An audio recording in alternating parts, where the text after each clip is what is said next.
Alla fine di un incontro nel foyer del Rossetti, gradevolissimo e assai partecipato, Beatrice Venezzi ha risposto alle domande della stampa a patto che riguardassero l'oggetto dell'appuntamento, ovvero il suo libro Le sorelle di Mozart. Però l'argomento stesso del volume, un excursus sulle figure femminili nella musica dal Medioevo ai giorni nostri, porta con sé in generale più di un riferimento alla vicenda che contrappone il direttore d'orchestra e il Teatro La Fenice, in merito alla sua contestata nomina a direttore musicale. Perciò sulla questione, benché attentissima a non sbottonarsi troppo, Venezzi in qualche modo risponde. Fra le righe, ma risponde. Partiamo dal libro, che contiene anche un messaggio. Generalmente quando si parla di talento femminile lo si racconta come un'eccezione che però conferma la regola.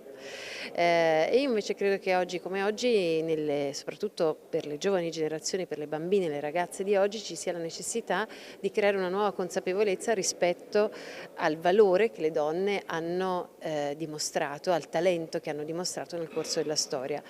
Un primo passaggio alla storia personale della Venezzi è facile e Venezzi non si sottrae, del resto su ciò si era espressa anche durante l'incontro moderato dal professor Paolo Quazzolo. Non nascondo, non ho mai nascosto le difficoltà che ho affrontato e che sempre affronto nella mia carriera, nel mio percorso in questo ambito così particolare e anche forse particolarmente chiuso, conservatore sicuramente. In questi giorni Beatrice Venezzi dirige al Verdi di Trieste Ascesa e caduta della città di Mahagoni di Brecht e Weil. E qui, rispondendo alla domanda, Venezzi spiega come si arriva al riscontro più che positivo che lo spettacolo sta ottenendo, in virtù, voci di corridoio lo confermano, proprio del lavoro del comparto musicale più che di una regia a corrente alternata. Ed è in questo caso che si legge anche un riferimento all'atteggiamento della compagine veneziana nei suoi confronti. Ho trovato un grande affetto da parte del pubblico triestino